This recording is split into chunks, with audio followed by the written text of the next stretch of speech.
Welcome to the Damascus Road podcast. On the road to Damascus, Paul had a radical encounter with Jesus and his life was changed forever. That is what we hope and pray for here. Now, on to this week's episode. So that ad kind of still works on me now as a middle-aged man with a mortgage and retirement accounts. For my son Zane, who was 4 at the time, he's now 15, so that's like an 11-year-old ad. He was right in the middle of their target demographic, and the effects of that ad on him were undeniable. Skyjump went from an unknown toy to the top item on his wish list. He got it. Usually I would say that a product like this ended up not being all that cool and that the ad was deceiving, but Skyjump slapped. As Zane would now say as a 15-year-old. It must have broken eventually. We don't have it now. Or I would have brought it or something. But it was good. This gift and any associated purchase were directly related to Zane seeing that ad, which was like, so this is going to date things. I think we had like TiVo at the time or like a DVR. We would fast forward things. And then like all of a sudden he was watching something where he ended up having to actually watch ads and Skyjump was on there. And that's why, we quickly got it. Now, often our online purchases now, they don't start with a plan, they start with a suggestion like this one. Now it's more like a post from an influencer that we follow, an ad on TikTok, YouTube, or in a podcast that we're listening to. Even Netflix, a former bastion of ad-free content, now offers a much more affordable subscription option with ads included. And for anyone who isn't aware, the free portions of the internet are supported by advertising dollars. Many of the most valuable companies in the world, Alphabet, which does Google and YouTube, Meta, which is Facebook and Instagram, Snap, X, or Twitter, as I still call it, whatever money TikTok makes for China, their money all comes almost entirely from advertisements. When we're browsing articles that are either written by humans or in some cases AI now, when we're watching free videos or browsing social media, it's all funded by a combination of the data that we are giving away for free and the advertisements being shown to us fueled by that data. They are everywhere. You may say, but Brad, these ads have no effect on me. I'm able to ignore them and score all that free content with no ill effects. If that's true of you, you're in the minority. And I suspect that you're wrong and in denial about the effect that ads have on you. It would be very odd for these billion and trillion dollar companies built on selling advertisements that will work are just dead wrong in your case. Here are a few examples of ads that worked on me. I think, reasonably intelligent, an advertisement cynical adult. And these are things that I either currently use or bought that I can directly trace back to an ad. I shaved this morning. I shaved using a Harry's razor that was advertised to me on the relevant podcast. I brushed my teeth this morning. I used a Quip electronic toothbrush, also relevant podcast advertisement. The socks that I am wearing are made by Bombas. Basically every sock that I wear that's not just a white cotton sock is Bombas, also an advertisement. I listen to audiobooks quite regularly. I do that on Audible. I was turned on to Audible by an advertisement. Lacey has a silk pillowcase from Blissey, which is lovely. I guess it makes your hair not frizz. I think is the big thing with the silk Blissey pillowcase, and also Rodan Fields, which is pricey anti-aging skincare that you've probably seen someone trying to sell you on social media if you are of a certain age and female. So those are just the ones that I know and can trace back to ads that I heard or saw really quickly. Those are also ones I'm semi-proud of. None of those are like, oh, I wasted some money on X, Y, and Z because I'm an idiot. I didn't show those. And it completely ignores some of the softer forms of ads, like things that we bought because they were on Shark Tank. I'm looking at you, Squatty Potty. Or when we bought one product over another because they paid for a search placement related ad on Google or Amazon. or even softer, ones that we just have positive feelings about because of product placement or similar association with people or media that we like. And of the list we looked at, I don't actually regret any of those purchases. There are things that we like. There are things that we'll continue buying. I would say that they have made small areas of my life better, but the ads absolutely worked. The marketing teams at these companies were successful in creating new customers or stealing us away from other brands in the shaving and toothbrush examples. Now, the other side of this is what all these ads can do to us both financially and spiritually or emotionally. A large portion of Americans are in credit card debt. Credit card debt recently hit a new high, and while a big part of the reason with what's going on in our economy is that high inflation is fueling a lot of that, the problem of spending money that we don't have is very real in our country. One of the reasons for this is that we see ads all the time, and one of the unifying messages is that you need this product to be happy. Your life is incomplete. You need to spend some money on this product now. It takes a product you didn't know about and turns it into a need in your mind if the advertisement is successful. When clearly it's just something we want, and in many cases is something we didn't even want when we woke up that morning. And the financial results are a problem, especially with credit card debt, as the high interest rates on that type of debt create a downward spiral that is very hard to get out from. Quick aside, if you're using credit cards, which I use them pretty extensively, just pay them off every month, pay the full statement off. Statement balance is what you pay every month on a credit card. Minimum balance is a scam to make you pay tons of interest. Pay off the full balance every month. Very basic financial advice. Absolutely, you should do that. Not a key point to this message, just a side thing on how to manage finance well. Now, if you don't get this right, not just credit cards specifically, but spending money you don't have, it can be a huge problem. Financial problems are one of the top drivers of problems in relationships, one of the top causes of divorce. Mental health problems like anxiety or depression often stem from financial problems. Even physical health issues can be brought on by the increased stress caused by financial problems. And this stress bleeds over into the emotional and spiritual effects of the message in these ads. So that message being that you should not be content with your life as it is, that you need more, that your life with God and with your family and friends is insufficient, that you need to stand out from everybody else. So you should buy this product. If you buy it, you will fit in, or you'll be above other people, or you'll live a life that is so much better than you are living right now. And the ads that we come across all the time on the internet are designed to create want, to create dissatisfaction with our lives. And social media does much the same thing, even though it's not always the same intent. But the result is that we can be left feeling worse about ourselves and our lives after spending time on our phones or tablets or just browsing the internet or social media. Or we end up poorer and in financial difficulty from buying things that promised happiness but didn't deliver. And unfortunately, these ads aren't going to go away. They are a reality of our lives, and especially our lives online. We can do some things to limit our exposure to them, but aside from entirely unplugging, you're gonna continue to see ads. So today we're going to talk about how to deal well with this aspect of our online experience. How do we see ads without becoming unhappy? How can we live lives of contentment and gratitude while we're constantly being told that we need more? And we're going to start, since I am a nerd and an economics major, with a very helpful concept from economics called opportunity cost. Who has learned about opportunity cost? Anyone? Oh, good. Good job, U of A. I like it. Okay. So, quick definition and then some applied examples going back to Gary Goldman clip. Opportunity cost is a concept in economics which quantifies the impact of selecting one option instead of the next best alternative. So next best alternative is kind of the key to what opportunity cost means.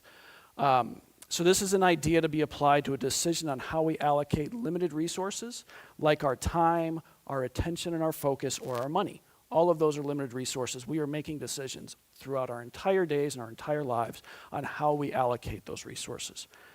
Now, if we think back to the Gary Gulman clip and his decision to buy Shawshank Redemption on iTunes when he already owned it on DVD for $15. There are a few ways to think about the opportunity cost there. First, with his time. This is what he was actually deciding on.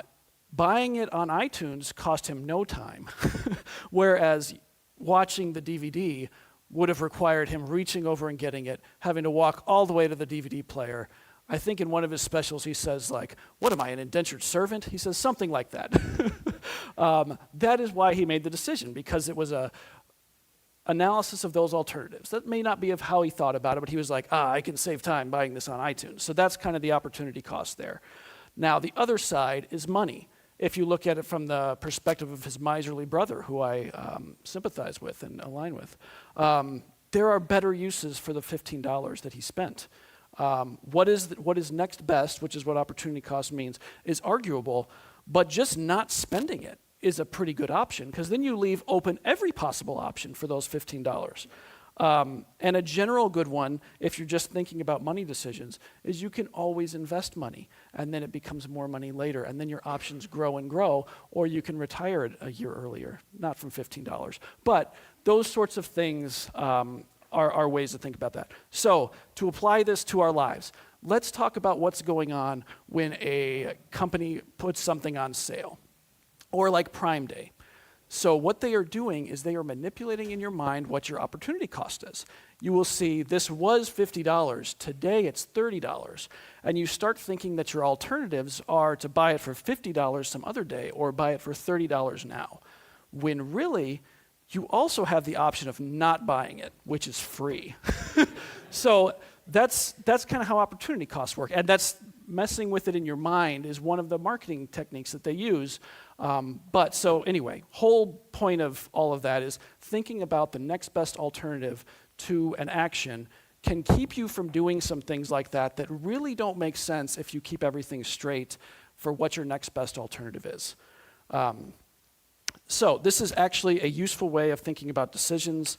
If you define your next best alternative for your time and your money, it can be a game changer when it comes to seemingly small decisions, including $15 that actually do add up, because I do add it up. All right, so how does this apply to ads we see online? The thing that makes us the most susceptible to advertisements, and especially the types of ads that create discontentment in our lives, is when we are confused about what makes a life fulfilling, significant, and what makes us happy. If we don't know our best alternative, that which will really make us happy, we're pretty vulnerable to a message promising happiness. As an example, in a marriage, who is the most susceptible to having an extramarital affair?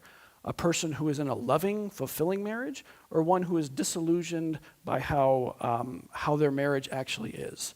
By a spouse that they thought would fulfill them and make them happy, but who is not? Obviously, in this case, if you are fully satisfied with your marriage, your propensity to have an extramarital affair goes way down. Whereas if you are not, it goes up. Now, to be clear, in no ways is this a good reason to have an extramarital affair. No one should do that. But I think the alternative makes it pretty clear that the person who is satisfied in what their marriage is like is less likely to go and have an affair. So the best defense against ads that attack your happiness and fulfillment is being content with your life. And this is right in the Bible. Paul writes in Philippians, he says, "For I have learned to be content whatever the circumstances. I know what it is to be in need, and I know what it is to have plenty. I have learned the secret of being content in any and every situation, whether well-fed or hungry, whether living in plenty or in want. I can do all this through him who gives me strength." That passage sums up what I'm saying really well. We're going to do this other one I'm going to share, I'm sharing it because it's what I actually use in my life because I memorized it a long time ago, and it's short. This is from the King James Version of Psalm 23. I realize that the only times I go to the King James Version is when it's something I memorized when I was like 8. It says, "The Lord is my shepherd, I shall not want." So being grateful for what you have and hopeful for your future is what will help you be defended against these ads. And this creates a situation where pursuing happiness through whatever the ad is promising means leaving what you have or deciding that what the ad is offering is better. So, these two verses got at it. What should our happiness, fulfillment, and hope be based on? What are the strong foundations that will help us easily deal with the promises of these ads without incident? A few more of my favorite Bible verses in this area. We already did Psalm 23, which, like I said, is the one that I actually think about the most. This next one is from John. It says, "But whoever drinks of the water that I will give him will never be thirsty again. The water that I give him will become in him a spring of water welling up to eternal life." And then from Isaiah, "But those who hope in the Lord will renew their strength. They will soar on wings like eagles. They will run and not grow weary. They will walk and not be faint." So across all those verses, the common theme is that God is the answer to what fulfills us and gives us hope. If you find yourself dreaming of what life could be and how it could be greater than it is now, or seeing an ad that makes you unhappy with your life, the biggest problem with the ad is that it is saying that something other than God is going to fulfill you. And the Bible tells us that He is the one that will satisfy us. It's Jesus who gives us the living water so that we will never be thirsty again. And I think the problem that we have with this idea is that the way God satisfies us is very different than what we see teased on Instagram. A life being content and fulfilled by God isn't lying on a beach with a perfect tan. It isn't mountain biking through Colorado or backpacking across Australia or something that sounds or looks epic, despite blisters and things like that often happen in those scenarios. But it could involve all of those things. There's nothing wrong with them. But a life of contentment and fulfillment with God will likely look simpler. It will involve loving God and loving other people. It will likely have humble service, time spent praying, working hard to support yourself, to support your family, giving generously to people in need and not telling the entire internet about it. The people who are content in their lives with God, who are fulfilled by Him, are likely not winning the social media and influencer game. Or at the very least, they are not looking to those sources for validation or their worth because they get it from their Creator. C.S. Lewis makes this point in Mere Christianity very, very well. It's probably why it stuck with me well, because that was a very influential book. Here's the passage on it. It says, "God made us, invented us as a man invents an engine. A car is made to run on petrol, and it would not run properly on anything else. Now God designed the human machine to run on Himself. He Himself is the fuel our spirits were designed to burn, or the food our spirits were designed to feed on. There is no other. That is why it is just no good asking God to make us happy in our own way without bothering about religion. God cannot give us a happiness and peace apart from Himself, because it is not there."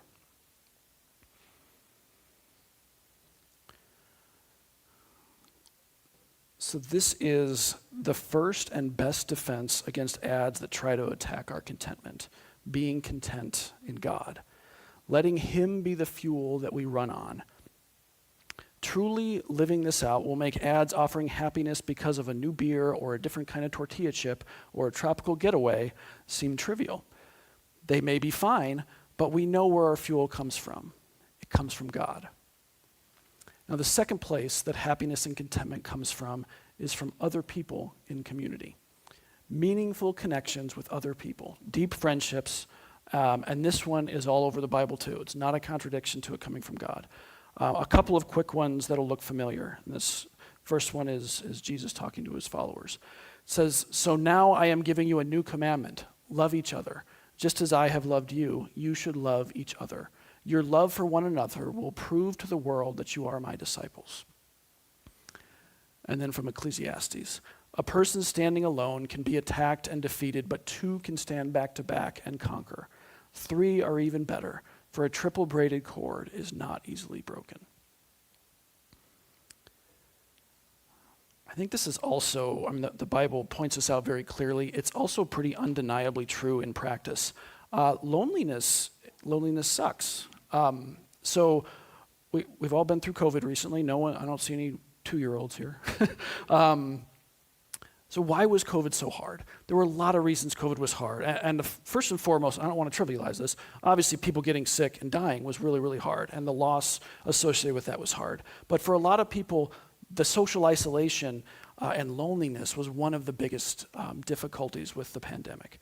I see in the workforce, like when people are leaving a job or retiring, they only sometimes talk about how they're going to miss the work. They almost always talk about how they will miss the people they worked with.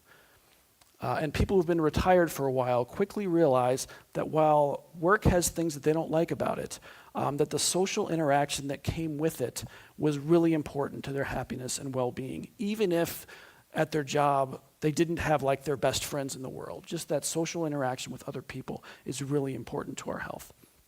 And there are even studies that back this up, especially in the wake of the pandemic. In a publication from the CDC titled Loneliness and Social Isolation Linked to Serious Health Conditions, it states, social isolation significantly increased a person's risk of premature death from all causes, a risk that may rival those of smoking, obesity, and physical inactivity. Neglecting relationships with other people will make you unhappy and unfulfilled. Prioritizing and nurturing relationships with other people will increase your level of happiness, connectedness, and overall health. And also, similar to how like a life with God being fulfilling doesn't look how we expect it to, a life of deep connectedness with other people isn't always positive and easy either. It's not always going to be happy hours and laughing at dinner parties. There's pettiness, there's hurting each other going on, there's dealing with people as they go through hardship. All of those things come with the territory of living in close community with people, and you shouldn't expect them not to happen. But the answer to that is that the deep connectedness and going through those things together is worth it, and it is better than sitting by yourself on the internet or whatever you would do by yourself in isolation from other people. So the two sources of contentment, happiness, and fulfillment. The first one is God. The second one is other people. And that should be a familiar looking list. This is from the book of Matthew. It says, "Teacher, which is the most important commandment in the law of Moses?" Jesus replied, "You must love the Lord your God with all your heart, all your soul, and all your mind. This is the first and greatest commandment. A second is equally important. Love your neighbor as yourself. The entire law and all the demands of the prophets are based on these two commandments." So this passage is generally referred to as the first and second great commandments. They are essentially telling us what will offer us contentment and happiness in life, and really what life is all about. It's about God, and it's about other people. And we're going to get to some seemingly more practical defenses against ads and their effects on us, but this is the crux of it. Be content in your life. Love God and love other people. These are things that bring contentment, and they are free. This is why there are very poor people who are happy and very rich people who are miserable. The secret to contentment, to gratitude, and to happiness is not through more stuff or whatever an ad is selling. It is through loving God and loving other people. All right, now we're going to go one step more practical. We're going to stick with the idea of opportunity cost. So the ads that we see will often try to be getting us to spend money. Remember what we talked about with credit card debt. We need to not spend money we don't have. That's like financial management 101, make more than you spend. Do that over a long period of time, things will be good. So let's see, this is in the Bible too. Credit cards didn't exist in those times, but credit did. It says in Proverbs, "Do not be one who shakes hands in pledge or puts up security for debts. If you lack the means to pay, your very bed will be snatched from under you." Don't spend money you don't have. Again, if we think about this in terms of opportunity cost. So when we're presented with, hey, you should buy this thing, it's awesome. What's our next best alternative? Often the problem is that we don't have one, or we haven't thought about it. So the remedy here is to be intentional about what you plan to spend your money on. So this means having thought about and planned your money in advance, which is like having a budget or a financial plan. So I have those things. It's a good thing to do. You should have a budget. You should have a financial plan. I do it where I plan out essentially every dollar, although there's miscellaneous categories, so it's not like there's no flexibility in it. But if I see an ad, especially for something expensive, I do not ask myself if I can afford it. I think about what I have already planned to spend my money on, what people and organizations I have planned to give money to, what my savings goals are for my kids' education and my retirement, how much I have planned for vacations or spending money on gifts at Christmas time. If the ad fits into one of those categories, then okay, that could be this is how I should allocate those dollars.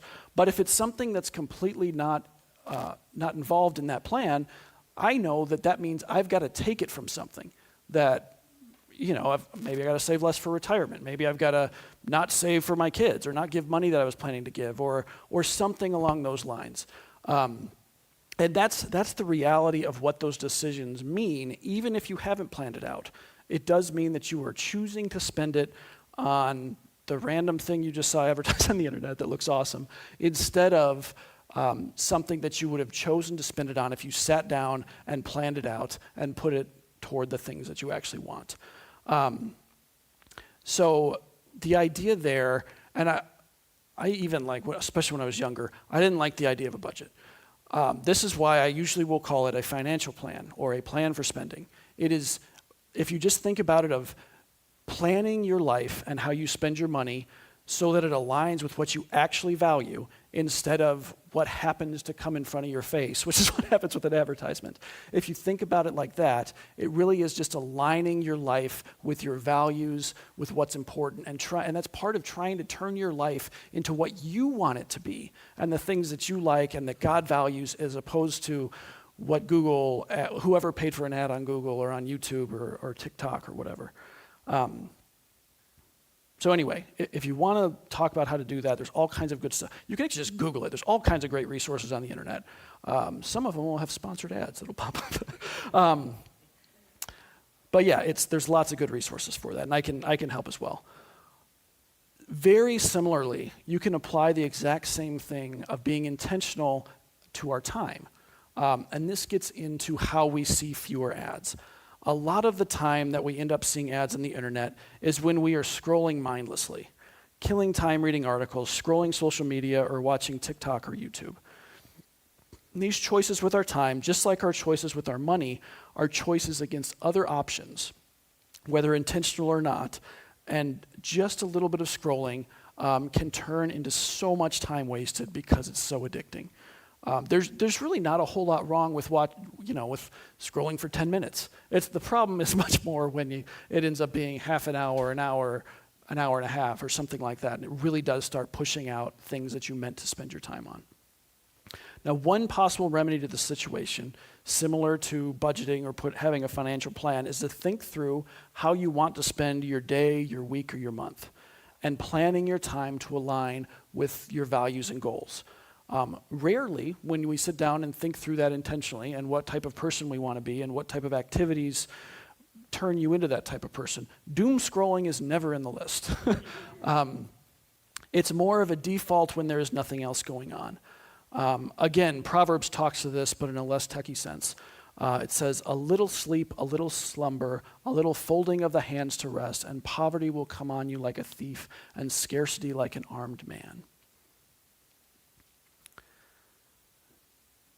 If we think of our time as a valuable and limited resource, which is what it is, we can plan out how we can use that time to build and live the life that we want. We can plan time for prayer, for exercise, for building meaningful relationships with people. We can even choose with a clear mind how we want our time of rest or unwinding to look, because that's often what we're doing when we're scrolling. I know for me that when I'm unwinding, I prefer to sit and read a physical copy of a book. Is one of the things that I find the most refreshing and calming. Half the time I fall asleep. Or to play a video game on a console, like a game that I actually like and want to play, as opposed to the random time-wasting games on my phone. So think about what you really want out of your screen time or what you actually want to purchase and choose the options that you prefer. And scrolling social media is perfectly fine. That is a way to keep up with people. But I would recommend trying to put a time limit on it and also to think about, I mean, in the case of social media, this isn't really my topic, but it creates envy. So you need to understand, what you post and what your real life is like. No one's life is as good as it looks on social media or on Instagram. It's just not. So keep that in mind. It's like the same thing with ads. This can be as simple, you could do a detailed schedule. It can also be as simple as, okay, I want my unwinding time to be sitting down and reading a book for 30 minutes after dinner. And you just make that decision because it's kind of an alternative to I'm going to sit and doom scroll instead. And this idea gets into one of the overall themes for this series, which is if you aren't choosing to be discipled by Jesus and structure your life around him, you will default to being discipled by your phone and by the companies that are paying for your attention. One of these paths, being discipled by Jesus, leads to life, fulfillment, and contentment. The other leads to anxiety, want, and then disappointment. All right, we're going to go to one last level of practical and watch an ad and then talk about its message. So one of our best defenses against the effects of advertisements is to identify the lies or implied truths within them. If you start out thinking that they may be lying to you, it helps. I will caveat that not every ad has a lie. Some are just informational, like when I randomly see an ad about a treatment for moderate to severe eczema, which is not targeted. I don't have that. It's mostly just trying to say that this treatment exists. It might imply that it's the best treatment, which could potentially be a lie, but there isn't anything built in there that is untrue. All right, let's watch this ad. I've seen it a lot because it played on MLB TV a lot last year. I'm Jay, and this is my home. My first big purchase with help from Loan Depot. This is where I play my favorite music. This is where I grow my small garden. It's here that I laugh. It's here that I learn. It's my sanctuary. It's my place. It is my home. Home means everything to me. To find out what Loan Depot can do for you, call 844-752-LOAN or visit loandepot.com. All right. So what are the lies or messages in that ad that aren't true? And I picked one that is a little bit subtle on purpose. There's nothing awful here. It's not like telling you to go ruin your life. But the core of their message is untrue. So some of the points here. Jay, who's Joe? Jay is a new homeowner due to his loan from Home Depot. Good for Jay. Depending on his interest rate or mortgage, at least. That could have been a very good decision by Jay. In his home, Jay enjoys his favorite music. He grows his garden. This is where he laughs and where he learns. All good things. The lie that is implied by this ad is that he could not do these things if he had not bought this home with Loan Depot. The truth is that there's nothing about these activities or the implied great life that Jay is leading that couldn't be done in an apartment or in a rented space or even with roommates. Jay is very alone, if you noticed. He likes to hang out by himself. In fact, his home looks like a condo or a flat, which is just an apartment that you own instead of rent. It also shows things that people think of as a good life. I don't actually like the things he's doing, so this doesn't work on me at all. I'm just like, that doesn't look that fun. But it leaves out more realistic activities. This ad would be much funnier if it showed him just sitting on his couch scrolling through his phone, which is a much more likely activity that everyone does, than dancing by himself to his very hip vinyl. Again, it's implying that instead of wasting a bunch of time like you do in your crummy rental, you sit and scroll on your phone. Not Jay. He owns his place. He dances and grows his garden, which you wish you could do, which you can do because it doesn't matter if you own your home. So what it's trying to say is that if you buy a place, specifically through Loan Depot, you'll have a hip and fulfilling life like Jay, and everything will be better. So that's how it works to identify a lie in an ad. A lot of ads have stuff like this. And we know this. We know that they're trying to sell us something. I even give some amount of props to them when they're clever, but don't believe them, especially when they are promising to fill your need for connection, for hope, or for fulfillment. Those things come from God and from other people. They do not come from a new purchase or a new product.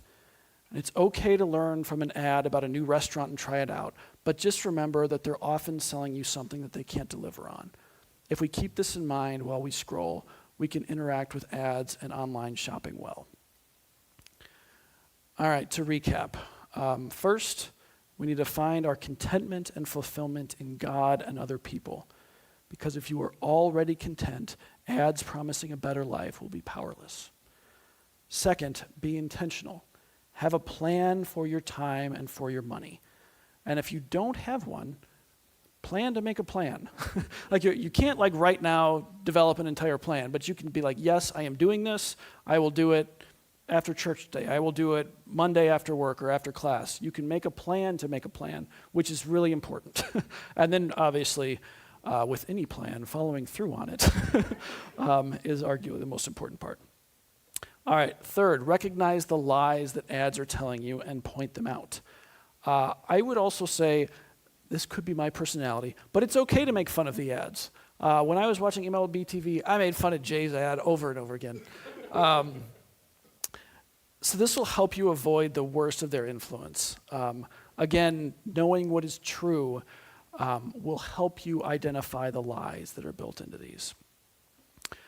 So, kind of to close, don't let ad companies tell you what makes a good and fulfilling life.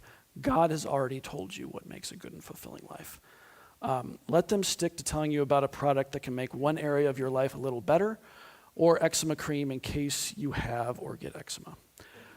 Leave the realm of giving your life meaning to God, to your loved ones, and to the mission that he has for us in the world, which is loving God and loving other people.